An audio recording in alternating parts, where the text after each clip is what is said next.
Ya pemirsa, itulah dia tadi pengobatan unik di dunia, tapi memang unik ya. Nah, tapi kita memang kaya sekali akan pengobatan-pengobatan tradisional, salah satunya bekam. Dulu ini bekam tuh sempat kontroversi, Dok. Nah, ternyata bekam ini memang terbukti ampuh karena sudah ada perhimpunan dokternya ya. Iya, betul. Nah, dokter dan sudah diuji secara klinis. Apa tuh, Dok, perhimpunannya, Dok? Ya, kami beberapa dokter berkumpul membentuk satu perhimpunan dokter bekam Indonesia.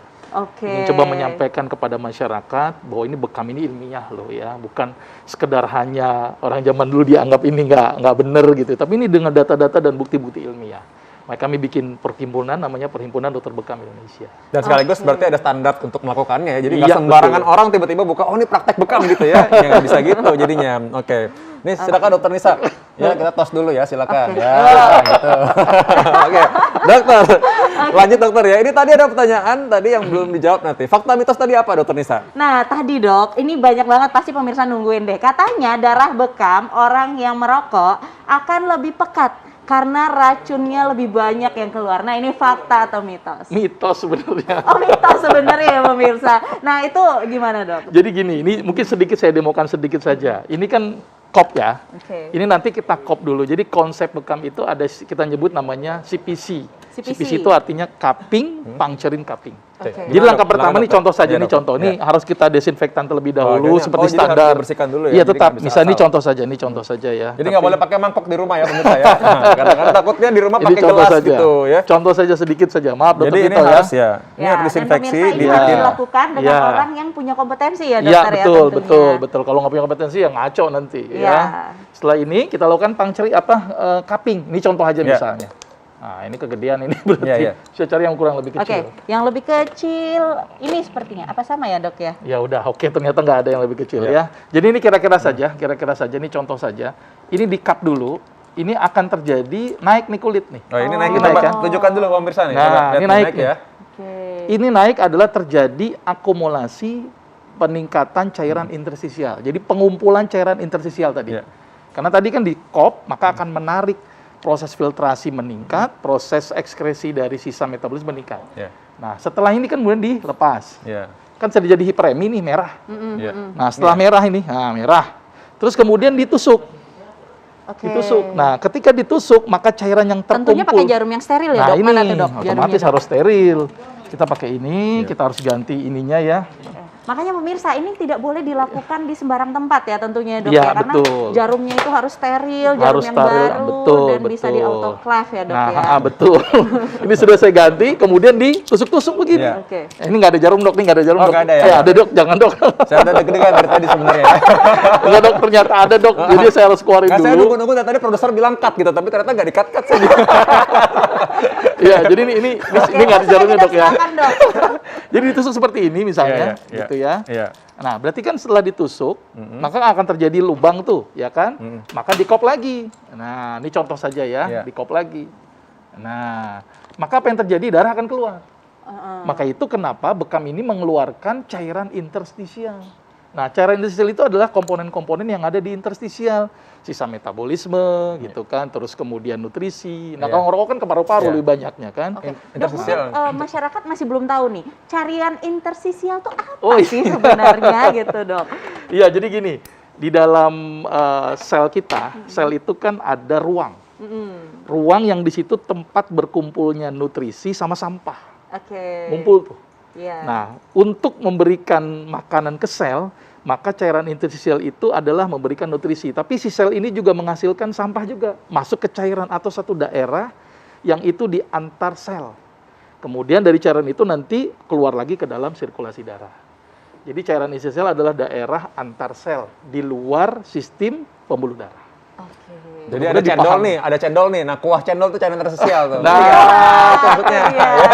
Nah, dokter Vito lebih paham nih dengan cendol. Oke, ini ada berikutnya lagi nih pertanyaan yang banyak ditanya oleh masyarakat Ya. juga mengenai lokasi ya. Fakta mitos ya. Ini kalau misalkan berbahaya jika kita lakukan bekam di bagian kepala. Fakta atau mitos? Mitos. Jadi berarti perpaan di kepala boleh? Boleh. Bahkan ada hadis yang bercerita tentang di daerah kepala di sini. Cuman harus dilakukan secara profesional ya. Artinya nggak sembarangan ini. Iya. Harus memperhatikan aspek keamanan. Dilihat dulu pasien-pasiennya. Gitu kan. Berarti boleh. Tapi dicukur dulu di Boleh. sini, kemudian dikop di sini. Oh, jadi berarti di bagian yang mau dikerjakan itu memang dicukur dulu Dicukur dulu rambut-rambutnya? kalau misalnya di kepala sini ya. Tapi artinya kan tidak semua komponen kepala bisa dibekam. Iya. Mata dibekam ya nggak mungkin. Nanti takutnya keluar matanya. Ya makanya itu ada daerah-daerah yang aman untuk dibekam. Makanya harus dilakukan secara profesional. Termasuk bagian depan ini pun juga jangan sampai salah, misalnya di mulut, di hidung, ya jadi masalah. Kan? Nah, Oh, kalau di sini iya, nggak ada iya. masalah, gitu ya. Tapi dicukur terlebih dahulu. Tapi harus dilakukan secara profesional dan diperhatikan aspek tadi, kontraindikasinya atau kondisi pasien itu sendiri. Oke. Berarti dok, bekam ini kan salah satu metode yang cukup invasif ya dok ya? Ya, betul. Nah, ini pertanyaan, mungkin masyarakat banyak bertanya-tanya. Kalau misalnya nih pasien-pasien dengan komorbid seperti mungkin salah satunya diabetes dan lain-lain, itu kira-kira boleh nggak sih dok untuk dilakukan bekam? Nah itu harus waspada tadi. Oke. Jadi kan gini, bekam itu kan mengeluarkan cairan interstisial. Berarti kan kalau seandainya proses bekam itu mengeluarkan cairan yang banyak, pada orang-orang yang hipotensi gimana? Resiko. Satu, pada orang yang diabetes juga. Misalnya di daerah yang neuropati. Neuropati itu kan kesemutan tuh. Kemudian dibekam di situ. Itu kan luka, proses penyembuhan luka kan akan lama kan. Malah bisa menyebabkan timbulnya gangren. Makanya harus waspada. Harus dilakukan secara profesional. Oke. Jadi harus diperhatikan kondisi si pasien itu. Jadi walaupun bekam ini baik, tapi harus memperhatikan aspek-aspek tadi. Jadi nggak sembarangan bekam-bekam aja. Gitu, Iya, kan. baik. Apalagi di daerah-daerah yang bahaya, misalnya bekam di sini nih. Ini kan ada arteri cukup besar, karotis kan. Kemudian di daerah cairan sendi ini hati-hati ini. Ini juga bikin bahaya. Makanya harus dilakukan secara profesional dan memperhatikan aspek-aspek keamanan pasien. Nah, supaya lebih jelas lagi mungkin bagi masyarakat penting sekali untuk mengetahui mana saja yang tidak boleh dilakukan bekam ya secara umum ya. Siapa saja yang juga kontraindikasi atau tidak sebaiknya dilakukan bekam. Ya, yang pertama orang yang kulitnya ada masalah. Misalnya di situ ada panu atau ada luka, kemudian dibekam dari situ, resiko. Jadi Nggak boleh. bukan berarti panunya keambil gitu ya, nggak ya. Kirain panunya jadi sembuh gitu. Iya. Kemudian orang-orang yang memiliki penyakit kelainan darah, misalnya kasus ITP misalnya, atau orang-orang yang mengkonsumsi obat pengencer darah, Oh, karena kalau dibekam akan ngocor terus. Kalau darah biru boleh nggak? Bukan ya, itu bukan kelainan. Iya. Terus orang yang hipotensi juga waspada itu, harus diperhatikan jumlah cc darah yang keluar, karena bisa menyebabkan tekanan menjadi menurun. Jadi kurang darah sama darah rendah gitu ya? Iya, Ya, jadi lupus bahasanya adalah mungkin darah rendah lah, bukan kurang darah sebenarnya. Darah rendahnya lebih dominan, kan hipotensi gitu kan, karena dia mengeluarkan cairan. Kalau seandainya ditambah lagi dengan kondisi dia tensinya rendah, dikeluarin cairan, resiko. Terus kemudian diabetes yang mengalami neuropati atau kesemutan, kebas-kebas tuh, yang mengalami neuropati juga cukup berisiko.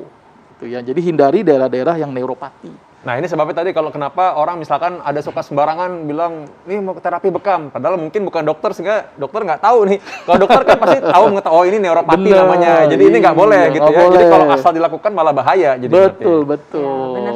Dok, ini juga banyak nih pertanyaan. Kan bekam ini cukup menarik ya dok ya. Ya. Gimana dengan ibu hamil dok? Karena tadi belum dimention, boleh tidak dilakukan bekam? Boleh, Boleh. asal tidak ada aspek kontraindikasi. Oke, apa tuh dok aspek kontraindikasinya? Tadi misalnya tekanan darah yang rendah gitu kan, itu harus waspada, atau titik bekamnya ada kelainan-kelainan kulit, atau dia punya penyakit-penyakit penyerta, misalnya gangguan kekentalan darah dan sebagainya, itu harus diperhatikan aspek itu ya. Selama dia aman, tidak mengalami anemia, tidak mengalami hipotensi, dan titik bekamnya bukan di perut bagian depan gitu ya, hanya daerah punggung, insya Allah itu aman. Tinggal jumlah titiknya aja berapa ya. Bekam, mentang-mentang bekam titiknya sampai misalnya 30 ya resiko. 30 ya. Iya, misalnya. Tapi kalau cuma hanya 3, 5 tidak masalah. Jadi ada jumlah titik juga, lokasi juga penting, Betul. lalu pasien yang boleh dan tidak juga penting sekali tadi ya. Nah dokter, ini juga ada yang penting juga dipahami masyarakat adalah kalau misalkan bekam kering, bekam basah, itu sebenarnya ada apa enggak sih bedanya apa ya? Takutnya nanti ada bekam becek gitu ya. Setengah-setengah gitu. Setengah-setengah. Iya, bekam kering itu sebenarnya tidak mengeluarkan darah, bahasa gampangnya.